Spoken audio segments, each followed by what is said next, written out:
Los Angeles, California, the Sunset Strip is peaceful this Sunday morning, the aftermath of a terrifying night. Once this glittering street that winds through 2.5 miles of America's most expensive real estate was a meeting place of movie stars, politicians, and business tycoons. World-famous restaurants and nightclubs such as Ciro's, the Crescendo, and the Plymouth House were crammed with tourists and natives who hoped to catch a glimpse of Gary Cooper, Marilyn Monroe, or even Clark Gable. These names, these places, are now gone. They have been replaced by the long-haired, the unwashed, the rebellious. This building was once the Los Angeles Conservatory of Music. It is now the Whiskey A-Go-Go. This used to be an exclusive night spot called the Golden Violin, where diners were serenaded by soft violins. It has now been changed by the same owner into the Galaxy, an 18 and over Watusi Palace. The Sunset Strip is filled with names like The Door, Iron Butterfly, Loving Spoonful, and Smokestack Lightning.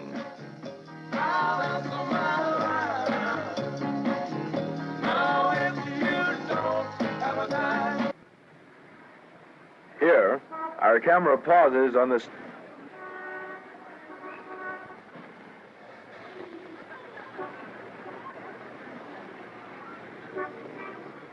It started innocently enough.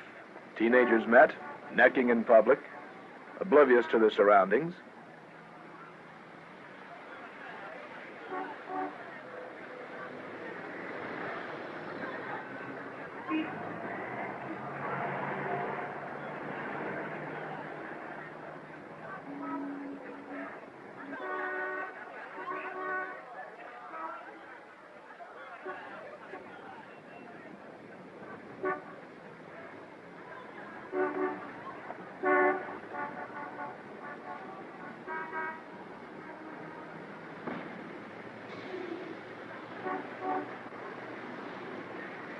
Soon, however, they began to get restless.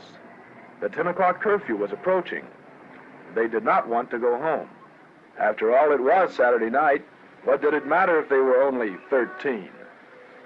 A few at first began moving listlessly about in the heat-drenched night. They were looking for something to do. The action. 10 o'clock came, 10 o'clock went.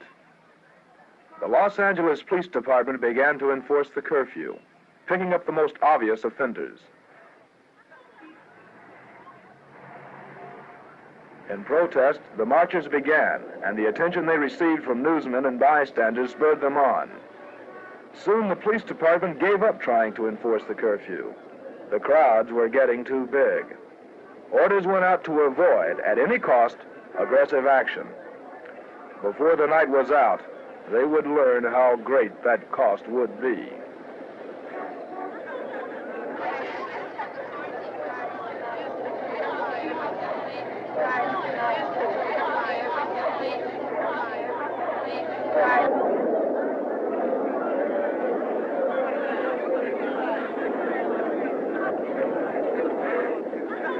A rally began, and the scattered clusters merged to a central meeting place in front of Pandora's Box, a teenage nightclub.